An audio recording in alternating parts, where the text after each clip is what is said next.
നൃത്തയോഗയിൽ പുതുമാതൃക പരിചയപ്പെടുത്തുകയാണ് international yoga medal winner കൂടിയായ കൊല്ലം സ്വദേശിനി ആദിത്യ ബിജു. കുട്ടികൾക്ക് നൃത്തയോഗയിൽ മികച്ച പ്രകടനം കാഴ്ചവെക്കണമെങ്കിൽ ആദിത്യയുടെ അടുക്കലെത്തണം. നാഷണൽ യോഗ ഒളിമ്പ്യാഡിൽ തുടർച്ചയായി 3 തവണ പങ്കെടുത്ത ഏക മലയാളി കൂടിയാണ് ആദിത്യ.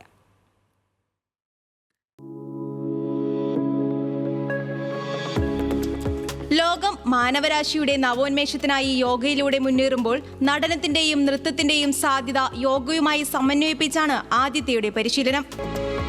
നാഷണൽ യോഗ ഒളിമ്പ്യാഡിൽ തുടർച്ചയായി 3 തവണ പങ്കെടുത്ത ഏക മലയാളി കൂടിയാണ് ആദിത്യ ബിജു.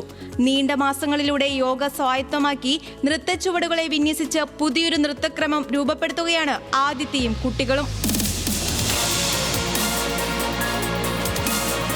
തന്റെ ഡാൻസ് സ്കൂളിലെ യോഗ കളരിയിലൂടെ പരിശീലിപ്പിച്ചെടുത്ത 15 കുട്ടികളുമായി പൂർണ്ണ ശലഭാസന, പൂർണ്ണ ചന്ദ്രാസന, സർവാംഗാസന, വൃശ്ചികാസന, ഭൂമാസന, നടരാജാസന, ബഗാസന തുടങ്ങി വിവിധ ആസനങ്ങളിലൂടെ കുട്ടികൾ യോഗയിൽ അവരുടേതായ മികവ് കാട്ടുന്നു.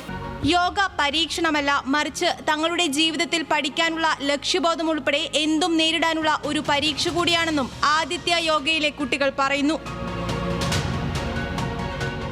ന്യൂസ് മലയാളം, കൊല്ലം.